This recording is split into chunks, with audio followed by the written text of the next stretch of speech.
Well, in 2 weeks' time, or less than 2 weeks, Ella would have been 15. She should have been getting ready for her GCSEs, and she is not here. She was an incredibly healthy child who became ill very suddenly. She suffered greatly. I can say openly, she literally choked to death. I wanted to find out what was behind it. I promised her that I would get to the bottom of it.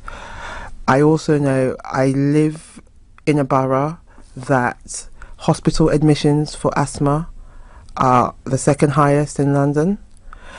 In London currently, Londoners, between 10 to 15% of children under 19 have asthma. That is over 205,000 young people. And every year, between 8 and 12 children in our capital die. I've lost my daughter. She won't be the last person that dies due to this chronic disease. And we now know that air pollution contributed to it. So the reason why I've taken this action, I wanted it to be recognised on her death certificate for me and her siblings who will hear this later on. So yet again, I'm sorry for your sister's death. Yes. So it will give us some form of closure, and hopefully the government will finally take this seriously, because in London every year over 9,000 people die due to asthma, and in the country over 40,000.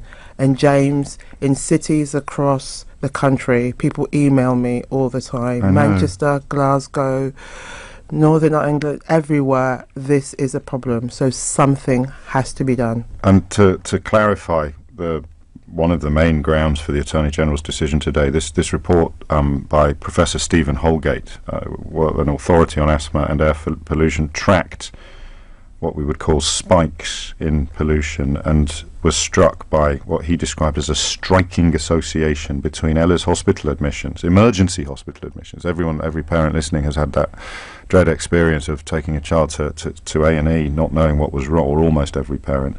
And he has tracked those emergency hospital admissions by the calendar and seen the correlation with recorded spikes in nitrogen dioxide and PM10s, which is the technical term for the most noxious pollutants. And that's what's persuaded Professor Stephen Holgate to persuade the Attorney General that this has to happen.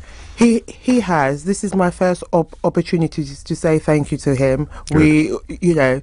We didn't have much money. We didn't have to pay him. He did this out of the goodness of his heart, because I asked someone to come forward to explain why my daughter had tragically died. He believes her death was preventable. It should have never, ever, ever happened. He has been warning the government, everyone for ages, that this is likely to happen. He said to me that sadly her death was unfortunate. He saw the pathologist who examined my daughter, and the state of her was pathetic. I have never smoked in my life, nor do any of my friends. The state of her lungs, she looked like she's been smoking. And I mean, it's a saga with a tragic end, isn't it? Because you ended up taking her to hospital, I mean, countless times, because these coughing fits that she would have were... Well, what else did you think was going on? When did you begin to suspect or realise that it was linked to the high pollution levels in the area where you live? Sadly, James, after her death, I had only afterwards. So you were doing that mysterious... I had to resuscitate her. Loads of sorry, my voice sounds so... I had to resuscitate Ella loads of times, because as we all know, when you call an ambulance, it's not literally going to jump on your doorstep. Then I had to resuscitate her lots of times. The medical team did an amazing job keeping her going time and time again. She was in intensive care for 3 times, and she fought back bravely. She fought to her last breath, basically. I miss her every day. Of course you but do. I have to find a way to live, because I have other children. I don't know what to say.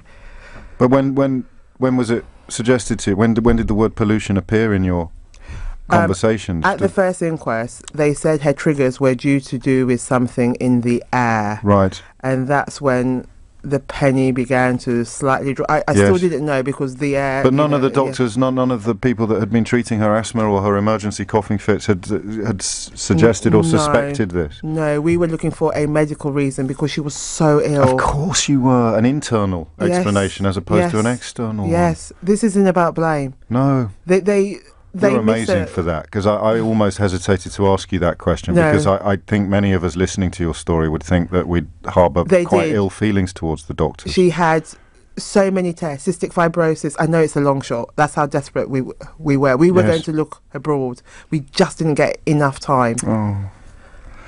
And I think everyone listening now knows precisely why you are pursuing this. You don't want other people's children. You don't want other children to... No, every Suffer year from though. Ella's fate. No, but every year children in London do die between 8 and 12.